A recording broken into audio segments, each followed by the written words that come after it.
जय शनिदेव, जय श्री राम भाइयों। आज का जो हमारा विषय है, लालच में गुप्त धन चला गया 20 फुट नीचे, इसके बारे में आज हम चर्चा करने वाले हैं, विश्लेषण करने वाले हैं। अगर आपने चैनल को सब्सक्राइब फॉलो नहीं किया तो सबसे पहले चैनल को सब्सक्राइब फॉलो करिए, लाइक करिए, शेयर करिए। और जो आज मैं आपको नई जानकारी देने वाला हूँ कि प्ले स्टोर से एस्ट्रोसेज ऐप डाउनलोड करके उसमें हमें आचार्य ज्ञानेश्वर से फॉलो करिए। उसमें हम हर रोज़ शाम को लाइव आते हैं और फ्री में कुंडली का विश्लेषण करवाते हैं। तो एस्ट्रोसेज ऐप में हमें आचार्य ज्ञानेश्वर से आप फॉलो करिए, ठीक है। और ये जो ऐप है एस्ट्रोसेज, ये प्ले स्टोर से डाउनलोड करिए। तो भाई वो देखिए, गुप्त धन की बहुत सी कहानियाँ आप लोग सुनते हैं। कई जो गांव के जो बुजुर्ग लोग होते हैं वो कहानियाँ सुनाते हैं, कोई तांत्रिक कहानियाँ सुनाते हैं, कई आप पिक्चर में, फिल्मों में देखते हैं। और हमारे चैनल पर भी हमने बहुत सी वीडियो गुप्त धन के बारे में डाले हुए हैं, ठीक है। लेकिन आज का जो हमारा वीडियो, आज की जो जानकारी के लालच में गुप्त धन चला गया 20 फुट नीचे। तो भाई वो देखिए, बात ऐसी कि आप सब लोग जानते हैं कि जो गड़ा हुआ धन होता है, जो खजाना होता है, कि लगभग जमीन के नीचे 4 फुट, 5 फुट या फिर 9 फुट, 10 फुट तक होता है। लेकिन 20 फुट नीचे वो कैसे चला गया, इसका क्या राज है, इसकी क्या घटना है, क्या कहानी है, हाँ आज मैं आपको विस्तार से बताने वाला हूँ। तो आपको वीडियो पूरा सुनना है और ध्यान से सुनना है, आखिर तक आपको वीडियो देखना भी है, ठीक है। तो भाई वो देखिए, बात ऐसी कि एक खेत था, एक किसान का खेत था। और वो जो किसान को खेत में जो है कि मालूम था कि उसके खेत में कोई खजाना है, ठीक है। अब वो जो किसान था जिसके खेत में जो खजाना था वो थोड़ा लालची था। तो उसने क्या कर दिया कि कुछ हर महीने एक रोज़ नया तांत्रिक लाता था, वो खजानों को दिखाता था। लेकिन छोटे मोटे तांत्रिक आते थे, बोलते थे भाई यहाँ तो खजाना है, लेकिन उसको निकालने की कोई हिम्मत नहीं करता था। कोई बोलता था इस पर बहुत बड़ी शक्ति है। तो ऐसा बहुत से उसने तांत्रिक लाए और बहुत से तांत्रिकों को दिखाया, लेकिन वो शक्ति क्या देखिए, अभी बात ऐसी होती है कि कोई भी अगर छोटा मोटा तांत्रिक आता है धन के लालच में, अगर धन को देखिए, जो विद्वान पंडित है, विद्वान तांत्रिक, वो कभी भी शक्ति को छेड़ता नहीं है। लेकिन जो छोटे मोटे तांत्रिक क्या करते हैं, धन के लालच में शक्ति को उल्टे मंत्र डाल के छेड़ देते हैं। इसी वजह से क्या होता है कि जो धन होता है वो एक तो जगह छोड़ देता है, नहीं तो फिर वो जमीन के अंदर और भी नीचे गहरा चला जाता है। तो भाई वो बात ऐसी होती है कि छोटे मोटे तांत्रिक के पास में इतना ज्ञान नहीं होता, और वो धन के लालच में क्या करती है, शक्ति को उल्टा सीधा मंत्र बोल के शक्ति को और भी उसको मतलब क्रोध दिलाते हैं। वो धन का तो काम नहीं कर पाते, लेकिन जो शक्ति होती है उसको क्रोधित कर देते हैं। अभी देखिए, बहुत से लोगों को क्या लगता है कि जैसे कोई एक तांत्रिक आएगा, गड्ढा खोदेगा और हमें धन मिल जाएगा, ठीक है। देखिए भाई, वो ऐसी बिल्कुल भी बात नहीं होती, क्योंकि धन जो मिलता है उसको भगवान की भी कृपा और आपके नसीब का साथ भी होना बहुत जरूरी है। खाली सिर्फ कर्म से धन आपको नहीं मिलेगा, ठीक है। क्योंकि अगर कर्म से धन मिलता तो लोग सब कुछ काम धंधा छोड़ के ऐसे धन के चक्कर में यहाँ वहाँ लोग घूमते और यही लोग काम करते, ठीक है। आपको एक बात को समझना है कि अगर कहीं पर जगह पे गुप्त धन है तो उसमें कर्म की भी जरूरत है, नसीब की भी जरूरत है, भाग्य की, भगवान की कृपा, इष्ट देवता, पितरों की कृपा, सबकी उसमें हमें जरूरत पड़ती है क्या, तभी ऐसे धन मिलते हैं। अभी देखिए, आज का जो हमारा विषय की जो धन चला गया 20 फुट नीचे, तो जो आज की जो मैं आपको कहानी बता रहा हूँ कि अभी देखिए कि ये जो बात है भाइयों की, जो किसान था, इसके खेत में जो धन था, ऐसे लालच में छोटे मोटे तांत्रिक को लाता था। तांत्रिक लोग थे, उनको धन तो दिखता था, लेकिन उसको निकलने की कोशिश करते थे, धन और भी नीचे जाता था, और भी नीचे जाता था। तो देखिए, ऐसा कर करके जो किसान था उसने बहुत से तांत्रिक लाए, लेकिन जो धन है उसको तो मिला नहीं। वो और भी गहरा चला गया, और भी गहरा चला गया। मतलब वो जो 2-4 फुट नीचे जो धन था वो लगभग 20 फुट नीचे वो चला गया है, ठीक है। और लेकिन वो जो शक्ति है, हर बार में जो कोई भी नया तांत्रिक आता था उल्टे सीधे मंत्र बोलता था, शक्ति को क्रोध आता था। शक्ति फिर वो घर मालिक को श्राप देती थी, उसके बाल बच्चों को श्राप देती थी। तो जो किसान था, वो जो किसान था, घर जो खेत का मालिक था, वो मतलब वो इतना कर्ज बाजारी हो गया कि उसके घर में इतनी गरीबी और बीमारी आ गई कि उसको जो खेत है बेचने की नौबत आ गई, ठीक है। अभी बात ऐसी हो गई कि जो हमारा दादा गुरु का एक शिष्य था, उसके पास में वो किसान चला गया और बोलने लगा कि भाई ये जो खेत है तुम ले लो, ठीक है। अभी जो दादा गुरु का जो शिष्य था, तो उसने हमारे दादा गुरु से पूछा क्योंकि देखिए जो गुरु शिष्य का नाता होता है एक जैसे कि मतलब माँ बच्चे जैसा नाता होता है। अगर कोई ईमानदार शिष्य तो बिल्कुल पहले गुरु को पूछता है कि मैं ये कार्य कर रहा हूँ क्या सही है या गलत है, ठीक है, गुरु की हमेशा राय लेता है। तो शिष्य ने हमें हमारे दादा गुरु को पूछा, तो जो दादा गुरु थे उन्होंने वो बोला कि हाँ ठीक है खेत ले लो। दादा गुरु ने वो तो खेत नहीं देखा था, फिर भी दादा गुरु ऐसे बोल दिया कि भाई ले रहा है तो ले लो, चलो जाने दो। तो उसने वो खेत ले लिया। अभी देखिए बहुत से लोगों को मालूम था कि उस खेत में धन है, गड़ा हुआ धन है, ऐसा वैसा बहुत से लोगों को मालूम था। लेकिन जो दादा गुरु का हमारा जो शिष्य था उसको मालूम भी था भाई उस खेत में धन है, जो उसने जो नया खेत लिया है, लेकिन उसको उस धन की कोई लालच नहीं थी। तो फिर एक दिन क्या हुआ कि उसने जो है खेत में जेसीबी लाई, ठीक है, कुछ काम करने के लिए, जैसे किसान लोग जेसीबी लाते हैं, तो कुछ काम करने के लिए उसने खेत में जेसीबी लाई। तो जैसे वो जेसीबी काम करना चालू कर दिया तो जेसीबी वहाँ पे बंद हो गई, ठीक है, जेसीबी वहाँ पे बंद हो गई। तो उसका काम, वो जो किसान का काम हो नहीं पाया। पहले दिन तो उसको क्या लगा भाई जेसीबी में कोई प्रॉब्लम होगा, जेसीबी का कोई डीजल खत्म हुआ होगा शायद, या फिर कोई मशीन का प्रॉब्लम होगा, टेक्निकल प्रॉब्लम होगा। तो पहले दिन वो जेसीबी वाला जो था, जेसीबी का मालिक, वो जेसीबी को फिर लेके चला गया। कुछ उसने मैकेनिकल बुलाया, वो दिखाया, मतलब गैरेज में भी उसने जेसीबी को दिखाया। लेकिन जेसीबी जैसे खेत के बाहर जाती थी तो बराबर से वो काम करना चालू कर देती थी, और जब खेत में आती थी उसको कुछ ना कुछ प्रॉब्लम होता था। तो फिर एक बार हुआ, दो बार हुआ, तीन बार हुआ। तो कुछ अभी पहले ज़माने के लोग, आपको मालूम है कि वो जल्दी से समझ जाते थे भाई कोई ना कोई भगवान का कोप है या फिर कोई ना कोई निगेटिव शक्ति है। आज के ज़माने के लोग नहीं समझ पाते। मरने के बाद, मतलब मरने के कगार पर आज के लोग आ जाते, फिर भी वो निगेटिव शक्ति को ना देख पाते और ना समझ पाते। लेकिन जो पहले ज़माने के लोग थे वो पहले ही समझ जाते थे। भैया हमारे जो दादा परदादा, मतलब मेरे से नहीं आपके भी हो जैसे भाई, वो पहले समझते थे कि भाई कोई ना कोई नेगेटिव शक्ति है, कोई ना कोई अशुभ घटना है और कुछ ना कुछ अशुभ होने वाला है। मतलब शुभ अशुभ घटनाएं जो पहले पुराने जो लोग थे वो समझ जाते थे जल्दी, ठीक है। तो फिर जो वो सब समझ गए, जो खेत का जो हमारा मालिक था, जो हमारे दादा गुरु का शिष्य था, उसने वो नया नया खेत लिया था, वो समझ गया कि भाई कोई ना कोई नेगेटिव शक्ति बहुत पावरफुल है अगर वो जेसीबी का काम रोक रही है। लेकिन उसका वो धन निकालने के लिए जेसीबी वो खेत में नहीं ला रहा था, वो कोई दूसरे काम के लिए खेत में जेसीबी ला रहा था। तो फिर वो जो दादा गुरु का शिष्य था, फिर हमारे दादा गुरु से उसने बात किया। अब उस समय में जो हमारे दादा गुरु की जो उम्र थी बहुत, मतलब ज़्यादा हो गई थी, ठीक है, बहुत ज़्यादा हो गई थी। मतलब हमारे दादा गुरु तो 105 साल जिए थे। तो लगभग उस समय में हमारे दादा गुरु की, जब वो खेत का मालिक हमारे दादा गुरु के पास में आया था, शायद हमारे दादा गुरु की जो उम्र थी 95 या फिर 100 भी हो सकती है। मतलब उनके आखिरी समय उनका चल रहा था।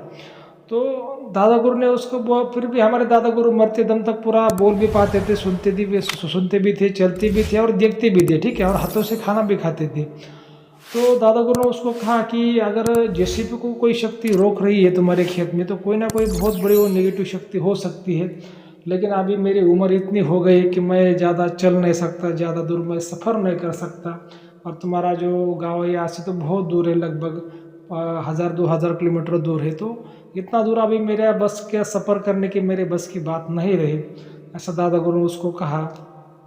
तो फिर भी मैं तुम्हारे लिए साधना में कुछ देखूंगा कि जो जेसीबी तुम्हारे खेत में आ रही हो क्यों, मतलब बंद हो रही है। तो ऐसा दादा गुरु ने, जो दादा गुरु का शिष्य था, उसको कह दिया। अभी जो जेसीबी का जो मालिक था तो उसने, वो जो किसान का काम तो बहुत बड़ा था, तो फिर जेसीबी का जो मालिक था वो और किसी एक तांत्रिक के पास में गया, और वो तांत्रिक ने उसको बोला कि अरे तू जिस खेत में जा रहा है, तेरी जेसीबी काम नहीं कर पा रहे, उस खेत में बहुत बड़ा खजाना है, बहुत बड़ा गड़ा हुआ धन है। तो फिर वो जो जेसीबी का जो मालिक था, फिर उसने सोचा, उसके भी दिल में लालच आ गया। उसने सोचा भाई चलो शाम के समय में रात के समय में जाएंगे और जो धन है वो धन को हम निकाल लेंगे और ये खेत के मालिक को पता भी नहीं चलेगा। तो जो जेसीबी का जो मालिक था वो तांत्रिक को लेकर रात को आया उस खेत में। हालांकि वो, उसको क्या लगा कि भाई अभी तांत्रिक मेरे साथ में है तो जेसीबी मेरी बराबर से काम करेगी, नेगेटिव शक्ति कुछ नहीं कर पाएगी। तो जो जेसीबी का मालिक है वो तांत्रिक को लेके चला आया खेत में। जेसीबी उसने लाई, 2-4 लेबर लाई, और जहाँ पे वो तांत्रिक ने बोला वहाँ पे उन्होंने गड्ढा खोदना चालू कर दिया। अभी वो जेसीबी का जो खड्डा है लगभग 2 फुट गया है, 4 फुट गया है, 6 फुट गया है, 10 फुट गया है, ठीक है। जैसे जैसे वो जेसीबी खोद रही थी वैसे वैसे जो धन है और भी नीचे नीचे जा रहा था, जगह छोड़ रहा था। लेकिन फिर शक्ति को इतना क्रोध आया कि जो जेसीबी जो जहाँ पे गड्ढा खोद रही थी भाई उसी गड्ढे में जेसीबी जैसे खिंचक गई और जेसीबी वो पलटी हो गई। ठीक है, पलटी हो गई तो बाकी जो लेबर लोग थे सब वहाँ से भाग गए। सब ने बोला अरे भाई कोई ना कोई बहुत बड़ी शक्ति आ गई, भाग गए। तो फिर उसने जो जेसीबी का जो मालिक था वो भी जेसीबी को छोड़ के भाग गया। और फिर दूसरे दिन जो खेत का जो मालिक है, जो किसान दादा गुरु का शिष्य खेत में चला गया तो उसने देखा कि इन लोगों ने गड्ढा खोदा है, जेसीबी वहाँ पे पलटी हुई पड़ी है। तो फिर वो जेसीबी के मालिक को उसने पूछा, किसान ने, हमारे दादा गुरु के शिष्य ने, तो उसने माफ़ी मांग लिया। तो बोला भाई मेरे से गलती हो गई, मेरे को लगा कि चलो यहाँ पे ये तांत्रिक ने बोला कि धन है तो मैं कुछ करूँ और इसको निकाल लो, लेकिन मेरी बहुत गलती हो गई, मेरी जेसीबी पलटी हो गई, 2-3 लेबर को चोट आई है, ऐसा वैसा बोल के उसने वो किसान से माफ़ी मांग ली। तो जो दादा गुरु का शिष्य था वो फिर और भी डर गया। उसको लगा फिर भाई इतनी बड़ी घटना हमारे खेत में हुई है तो मेरे को फिर से हमारे गुरुजी के पास में जाना चाहिए। तो फिर से वो जो खेत का मालिक था हमारे दादा गुरु के पास में आया और दादा गुरु को उसने कहानी बताई कि जो जेसीबी रात को गई थी, जो जेसीबी का मालिक गया था वो उसकी जेसीबी पलटी हो गई, धन के लालच में गया था। और जो शक्ति है बहुत ही पावरफुल है, इतनी जेसीबी को उसने पलटी कर दिया। तो दादा गुरु ने उसको कहा कि तुम बिल्कुल टेंशन मत लो, ये धन का जो लालच है इसको छोड़ दो। तुम्हारे खेत में जो धन है, गुप्त धन है, बहुत बड़ी मात्रा में है, उस पर शक्ति भी बड़ी है, मैंने सब साधना में देख लिया है। और तुमको शक्ति देना भी चाहती है लेकिन तुमसे कुछ लेना चाहती है। बिल्कुल तुम्हें जीवन में बहुत धन मिल जाएगा और तुम बहुत बड़े अमीर इंसान बनोगे, लेकिन जो धर्म कार्य है उसको तुम्हें कभी भी नहीं छोड़ना है जीवन में। तुम पहले से धर्म कार्य करते आ रहे हो और आगे भी तुम्हें जो धन मिलने वाला है, तुम बहुत बड़े अमीर व्यक्ति बनने वाले हो, लेकिन तुम्हें धर्म कार्य को नहीं छोड़ना है। और ऐसे तो कितने लालची लोगों ने पहले भी उसको निकालने की कोशिश की है और उनको धन मिला नहीं है। वो उल्टा वो धन की शक्ति ने उनको श्राप दे दिया, उनको मार डाला। तुम्हें कभी भी वो धन के लालच में नहीं जाना है। भला अभी जो धन 4 फुट ऊपर था अब वो 20 फुट नीचे चला गया है, लेकिन तुम जो धर्म कार्य कर रहे हो, भगवान की भक्ति कर रहे हो, इससे जो नीचे का वो जो धन है वो बिल्कुल ऊपर आ जाएगा। और उसमें जैसा एक घड़ा नहीं, उसमें 2, 4, 5 घड़े, उसमें जो भी है सारा खजाना तुम्हें भगवान की कृपा से मिल जाएगा। तो ऐसा दादा गुरु ने उसको कह दिया। और उसको कुछ खेत के बंधन के लिए कुछ नेगेटिव शक्ति उसको ज़्यादा प्रॉब्लम ना दे, किसी को काम धंधे में प्रॉब्लम ना दे, तो कुछ उसका बंधन की जो सामग्री होती है वो भी हमारे दादा गुरु ने उसको दे दी। और जो खेत का जो मालिक था, जो शिष्य था, फिर वो दादा गुरु को पूछने लगा कि गुरुजी ये जीवन में धन तो मेरे को मिलेगा, जो ज़मीन के अंदर जो 20 फुट नीचे धन चला गया, जो 4-5 उसमें मटके हैं, उसमें जो खजाना वो तो मेरे को मिलेगा आपने कहा, लेकिन फिर उसके लिए कुछ उपाय है, मुझे क्या करना पड़ेगा। तो दादा गुरु ने उसको कहा कि देखिए धर्म कार्य करना है तुम्हें, तो उसके लिए तुम्हारा जो धर्म कार्य, दान धर्म, वो तो चालू से रखना है। तुम जो भी तुम्हारी जो फसल आती है खेत में, जो भी तुम्हारे पास पैसा आता है हर साल में, उसमें से 20-25% गरीबों को दान करना, भगवान को दान करना, ऐसा तुम जो कर रहे हो तो चालू से करना है। लेकिन तुम्हें उस खेत में तुम्हें मंदिर बनाना है। ठीक है, उस खेत में तुम्हें भगवान शिव का मंदिर बनाना है और जहाँ पे जो खजाना है, खजाने के बाजू में बराबर तुम्हें वो मंदिर बनाना है। ठीक है, लेकिन क्या होगा कि तुम वहाँ पे जब मंदिर बनाओगे, तुम्हारी जो भक्ति शक्ति, जो मंत्र जाप, जो सिद्धि साधना जो तुम्हारी चलेगी, उस साधना के बल से जो आज तक वो जो शक्ति, जो धन की जो शक्ति जो नीचे चली गई है, जो क्रोधित हुई है, वो भी शांत हो जाएगी। और जो बार बार वो शक्ति श्राप दे रही, जो भी धन को निकलने को जाता है उसको शक्ति बार बार जो श्राप देती है, वो श्राप भी नहीं देगी, वो शांत हो जाएगी। और जो नीचे चला गया जो धन है वो भी ऊपर आ जाएगा। और फिर वो जो बाद में जब धन जो ऊपर आएगा तो शक्ति, तो वो शक्ति उसके हाथों से खुद ब खुद तुम्हें दे देगी। और फिर तुम्हें जो भी धन मिलेगा, जितना भी वो कीमती धन होगा, उसमें से तुम्हें 50% और भी दान धर्म करना है और 50% तुम्हें बाल बच्चों में खाना है। ऐसा दादा गुरु ने उसको उपाय बता दिया। अभी देखिए भाई, वो बात कैसी होती है कि जो नादान लोग होते हैं, जो आम लोग होते हैं, उनको समझ नहीं पाते कि भाई वो कि धन कैसे मिलता है, क्या मिलता है। बहुत से लोगों को ऐसा लगता है कि भाई हम अपने पावर से धन को निकाल लेंगे। कोई बहुत बड़ा तांत्रिक है तो तांत्रिक को लगता है कि मैं पावर से निकाल लूँगा। देखिए, पावर से धन निकल भी सकता है, मैं नहीं कहता कि नहीं निकल सकता, लेकिन जब हम पावर से धन को निकालेंगे, शक्ति क्रोधित हो जाती है, उसके बाद में किसी लेबर को मार सकती है, जिसके परिवार से वो धन मिला है, जिसके घर में से धन मिला है, जिसके खेत में से धन मिला है, वो मालिक के परिवार को बाद में मार सकती है। अभी आपने बहुत सी कहानियों में आपने सुना होगा कि भाई धन मिलने के बाद किसी का बेटा मर गया, किसी की बहू मर गई, किसी का बाप माँ भाई बहन मर गए, मतलब धन मिलने के बाद में भी वो परिवार के बहुत से लोग मर गए। तो पर ऐसा धन किस काम का भाई? जो धन हमें मिल रहा है उसके बाद में अगर अपनी मौत हो रही है तो फिर वो धन मिलने से फायदा ही नहीं ना। धन मिलने के पहले भी जब हम धन को निकालते हैं उस टाइम पे भी, और धन मिलने के बाद में भी किसी की मौत ना हो, किसी का नुकसान ना हो, सब लोग सही सलामत से रहे, ऐसा ही धन निकालने में मजा होती है। उसको कहते हैं भाई भाग्य से मिलने वाला गुप्त धन। कर्म से मिलने वाला गुप्त धन क्या होता है कि वो किसी न किसी की जान लेता थे, वो उसमें कोई मजा नहीं है। लेकिन जो लालची लोग होते वो समझ नहीं पाते और क्या करते कि भाई वो ऐसे किसी धन के पीछे भागते हैं और फिर खुद की भी जान गंवाते हैं, टाइम बर्बाद करते हैं, पैसा बर्बाद करते हैं। ऐसी बहुत सी घटनाएं होती है। अब एक शॉर्टकट में मैं आपको कहानी बताता हूँ कि भाई वो ऐसा ही एक व्यक्ति था। अभी वो जो मतलब राजस्थान का वो व्यक्ति था, हमारे दादा गुरु के समय की बात है। और उस वो बहुत हमारे दादा गुरु के पास में वो धन को निकालने, उसके हवेली में धन था, उसका जो घर था उसमें धन था, और उसको निकालने के लिए हमारे दादा गुरु के पास में आया था। तो दादा गुरु उसको बोला था कि भाई जो धन है निकालने शक्ति नहीं देगी, निकालने की अगर कोशिश करेंगे धन तो मिलेगा लेकिन तुम्हारा फैमिली में किसी का नुकसान होगा। तो उसने कहा ऐसा तो कुछ नहीं होगा, मैं मेरा संभाल लूँगा, आप खाली क्या करो कि गुरुजी हमारी मदद करो धन को निकालने में। अब उस टाइम पे जो हमारे दादा गुरु भी वो जवान थे, 20-25 साल की उनकी उम्र थी शायद। तो हमारे दादा गुरु उसके घर पर उस टाइम पे गए थे। अभी तो ये लगभग 70-80 साल या फिर 100 साल पुरानी घटना है, ठीक है, अभी जो आपको मैं शॉर्टकट में कहानी बता रहा हूँ। तो दादा गुरु उसके जब घर गए वहाँ पे उन्होंने जब पूजा विधि जब चालू किया उसके हवेली में वो धन को निकालने के लिए, तो जो उसका जो बेटा था वो कहीं रास्ते में कहीं जा रहा था, उस समय की बात है, वो 100 साल पहले की, कहीं जा रहा था बैलगाड़ी से या घोड़े से कहीं जा रहा था। तो उसको क्या हुआ कि वैसे वो गिर गया, ठीक है, गिर गया, रास्ते में गिर गया। तो उसको सिर को इतनी चोट आई। तो इधर उनके धन को निकालने की विधि चालू थी। वो घर का मालिक उसकी पत्नी विधि में बैठे थे, दादा गुरु उनके 2-4 साथी जो शिष्य लोग थे वो भी मतलब वहाँ पे बैठे हुए थे। और जो घर का मालिक था उसको जैसे मतलब संदेशा मिला कि भाई तुम्हारा बेटा गिर गया रास्ते में, उसको सिर को चोट आई। तो फिर पति पत्नी विधि में कैसे बैठ सकते, उनका कैसे दिल लगेगा भाई, उधर उनका एक ही बेटा था। तो वो विधि छोड़ के चले गया। अब वो घर का मालिक ही नहीं रहा हो मतलब विधि में, तो दादा गुरु अकेले कैसे विधि कर सकते, नहीं कर सकते। तो फिर दादा गुरु भी विधि नहीं कर पाए, दादा गुरु भी वहाँ से चले आए। मतलब दादा गुरु का भी समय बर्बाद हुआ, कुछ उस टाइम पे पैसों का लॉस हुआ, और वो जो घर का मालिक था उसका भी लॉस हुआ।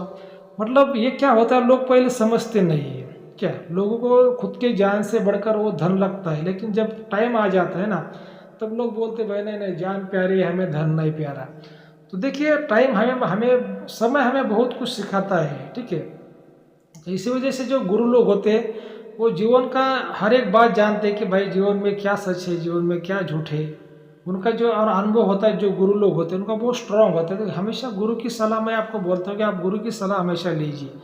तो ये जो धन के मैटर होते हैं, जो धन की शक्तियाँ होती है भाई, वो इतनी आसानी से धन को निकलने नहीं देती है क्या। कोई ना कोई उसमें टांग अड़ाती है, कोई ना कोई उसमें मिस्टेक करवाती है, कोई ना कोई प्रॉब्लम का पैदा करती है। मैं नहीं कहता कि भाई धन नहीं मिलते, मैंने कहा ना कि दो तरीके से धन मिलते हैं। एक तो नसीब में जो नसीब के आपको धन मिलता है, नसीब का उसमें जो साथ होता है, भगवान की कृपा होती है, तो वो धन मतलब आपको ज़्यादा परेशान नहीं करता। लेकिन जो धन हम पावर से निकालते हैं, कर्म के ताकत पे निकालते हैं, सिद्धि के बल से निकालते हैं, वो धन तो मिल जाता है लेकिन उसके बाद में भी वो जो है किसी न किसी की जान हमेशा लेना वो शक्ति चालू कर देती है। क्योंकि जो शक्ति, धन तो मिल जाता है लेकिन उसकी जो शक्ति होती है उसको मोक्ष नहीं मिलता, वो जमीन पर ऐसी भटकती रहती है, और वो जो धन है जो व्यक्ति खा रहा है उसके परिवार को नुकसान देती रहती है। जब हम धन को भाग्य के साथ लेकर हम उसको निकालने की कोशिश करते हैं, और भाग्य का बल जब हम उसमें उपयोग करते हैं तो उसमें शक्ति को मोक्ष मिल जाता है। क्योंकि जो भाग्य होता है वो धर्म से जोड़ा जाता है, हमारे कुल देवता, इष्ट देवता, नसीब उससे जोड़ा जाता है, उसमें शक्ति को मोक्ष दिलाते हैं। और उसके बाद में जब धन निकालते हैं तो वो धन निकालने के बाद में उसको कोई भी खा सकता है, उसमें फिर किसी की मौत नहीं होती। तो ऐसी बातें होती भाई। जो आज की जो हमारी जो कहानी थी कि भाई गड़ा हुआ धन है, चला गया जमीन के नीचे 20 फुट, 20 फुट को कभी कभी धन होते हैं, लेकिन जो ज़्यादातर जो धन होते हैं वो जमीन के अंदर 4-5 फुट होते हैं, 7-8 फुट होते हैं, कि इतना 20 फुट नहीं होते। लेकिन अगर कोई व्यक्ति बार बार उसको निकालने की कोशिश करता है और वो काम में अगर बार बार फेल होता है और उस पर जो शक्ति अगर कोई बड़ी है तो वो शक्ति क्या करती है, धन को कहीं दूर लेके चली जाती है, नहीं तो फिर धन को और भी वो नीचे नीचे नीचे नीचे जमीन के नीचे उसको लेके चली जाती है। तो इसको इसको कहते हैं कि भाई जो धन था लालच में चला गया 20 फुट नीचे। तो ठीक है भाई, आज की जो हमारी कहानी थी यहाँ पर ख़त्म होती है। अगर आपको वीडियो अच्छा लगा है तो हमारे चैनल को फॉलो करिए, सब्सक्राइब करिए, लाइक करिए, शेयर करिए। जय श्री देव, जय श्री राम, धन्यवाद।